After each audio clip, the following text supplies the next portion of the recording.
Ny nanjoa tamin'ny volana Juillet moa zany dia ny arivariva tokony tamin'ny 9 teo raha nampianatra ny ankizy zany hoe fa somary nisy gripa dia efa nanomboka somary sepotra dia ny ombony aretina moa dia nasa nisy hafanana.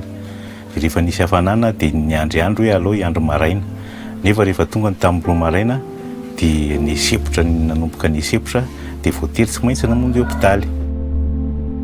Dia rehefa tonga teny amin'ny hôpitaly dia niraisiny zareo an-tanana, natao ny testa rehetrarehetra dia hitan'ny zareo fa kasisipehana Covid ny tena. Dia tonga dia nampidiry ny hôpitaly avy hatrany satria moa ny tena amin'ilay sepotra tsy mahazo aina dia tonga dia mipetahana oksizena avy hatrany. Dia somary nampiakarin zareo ambonimbony kely oksizena dia izay vao tena nahazo aina tanteraka tamin'io fotoana io.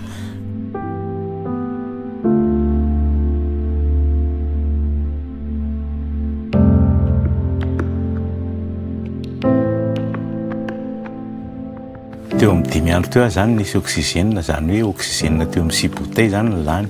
Fa nafody moa zany eo ihany fa ny oksizena ny tena hitako hoe namelona tanteraka namerina an'ilay fiainako satria nitratrako ohatrany efa hitako efa tery mihitsy raha tsy nisy an'ilay oksizena zany dia sahirana teo amin'ilay fitsaboana.